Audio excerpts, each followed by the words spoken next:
दशमलव संख्याओं की तुलना। दशमलव संख्याओं की तुलना कैसे की जाती है, हम ये देखने जा रहे हैं। इसके लिए पहले हम इस स्थानीय मान सारणी को देखते हैं और दशमलव संख्याओं की तुलना करना सीखते हैं। आप इस सारणी में देख रहे हैं कि पूर्ण संख्याओं की सारणी दशमलव संख्या से पहले आती है। अगर पूर्ण संख्या बड़ी है तो वह संख्या भी बड़ी होगी, और अगर पूर्ण संख्या वाला भाग दोनों ही दशमलव संख्याओं में समान रहता है तो हम दशांश अंक को देखते हैं। दशांश अंक जिस संख्या का बड़ा होता है वही संख्या बड़ी मानी जाती है। अगर वो भी समान हो तो हम शतांश अंक को देखते हैं कि कौन सा बड़ा है। अगर शतांश अंक भी समान ही है तो उसके बाद हम सहस्त्रांश अंक को और ऐसे ही आगे और आगे देखते जाते हैं। ऐसे हम दशमलव संख्याओं की तुलना करते हैं। अब कुछ उदाहरणों को देखते हैं।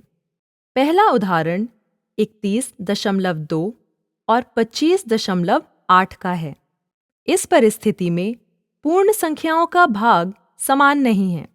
हम जानते हैं कि 31 25 से बड़ा होता है, इसलिए पहली दशमलव संख्या दूसरे से बड़ी है। अगला उदाहरण 1.7 और 1.4 का है। इस परिस्थिति में पूर्ण संख्या का भाग समान है। दोनों ही परिस्थितियों में पूर्ण संख्या 1 है, इसलिए दशांश अंकों की तुलना करते हैं। 7 4 से बड़ा होता है, इसलिए 1.7 1.4 से बड़ा है। अगली संख्याएं 14.32 और 14.36 हैं। अब इस परिस्थिति में दोनों ही दशमलव संख्याओं में पूर्ण संख्या का भाग 14 है और दशांश पर दोनों ही दशमलव संख्याओं में 3 है, इसलिए अब शतांश को देखते हैं। 2 6 से छोटा है, इसलिए 14.32 14.36 से छोटा है। अगली संख्याएं 42.51 और 42.53 हैं। यहाँ सबसे पहले जो हम देखते हैं वो यह है कि पूर्ण संख्या का भाग दोनों दशमलव संख्याओं में एक ही है। दशांश पर भी ये समान है, इसलिए शतांश को देखते हैं। हम जानते हैं कि 3 2 से बड़ा है, इसलिए दूसरी दशमलव संख्या पहले से बड़ी है। अगली संख्याएं 32.323 और 32.333 हैं। अगर आप इन दोनों दशमलव संख्याओं को देखते हैं तो पाएंगे कि केवल शतांश पर ये अलग हैं। पूर्ण संख्या का भाग समान है, दशांश भी समान है। शतांश पर दूसरी दशमलव संख्या पर 3 है और पहली दशमलव संख्या पर 2 है। 2 3 से छोटा है, इसलिए 32.323 32.333 से छोटा है। अब हम दशमलव संख्याओं को बढ़ते या घटते क्रम में सजाते हैं। पहले उदाहरण को लेते हैं। इसे बढ़ते क्रम में लगाने की कोशिश करते हैं। हमने यहाँ 4 दशमलव संख्याएं ली हैं। जब हम बढ़ते क्रम कहते हैं तो हम संख्याओं को छोटे से बड़े की ओर सजाते हैं और सबसे छोटी संख्या से शुरुआत करते हैं।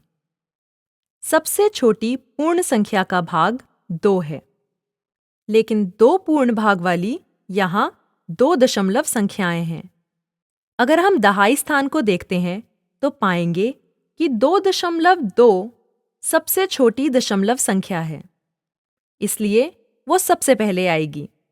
इसके बाद 2.33 होगी। इसके बाद वैसी दशमलव संख्याएं होंगी जिनमें 3 पूर्ण संख्या वाले भाग में हैं। अब इन 2 दशमलव संख्याओं में 3.22 3.33 से पहले आएगा। तो अब ये दशमलव संख्याएं बढ़ते क्रम में हैं। अब अगले उदाहरण में हम दी गई दशमलव संख्याओं को घटते क्रम में सजाते हैं। हमारे पास फिर से 4 दशमलव संख्याएं हैं। अब इस परिस्थिति में सभी दशमलव संख्याओं में पूर्ण संख्या वाला भाग समान है। सभी में ये पूर्ण संख्या 8 है। अगर आप दशमलव बिंदुओं के बाद के स्थान को देखें तो पाएंगे कि ये बदल रहे हैं। इसलिए इनके अंत में अतिरिक्त शून्य जोड़ देते हैं, जिससे कि हर संख्या में दशमलव के बाद 3 अंक हो जाएं। तो अब यह कुछ ऐसा दिखेगा।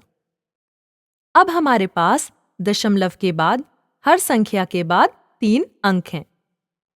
तुलनात्मक तौर पर घटते क्रम में इसे सजाना आसान है। यहाँ हर किसी में पूर्ण संख्या का भाग समान ही है। तो दशांश को देखते हैं।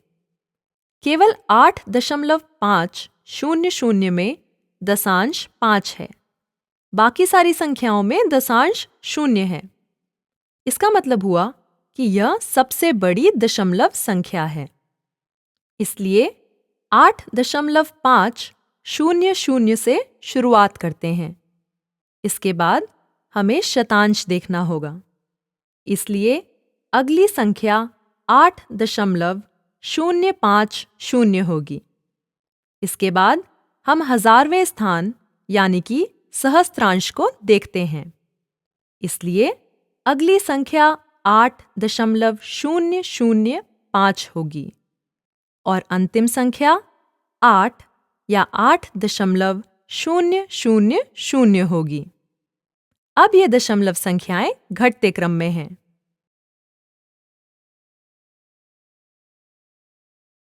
अब हम इन अतिरिक्त शून्यों को हटा देंगे जो हमने सबसे पहले लगाए थे, और यह कुछ ऐसा दिखेगा।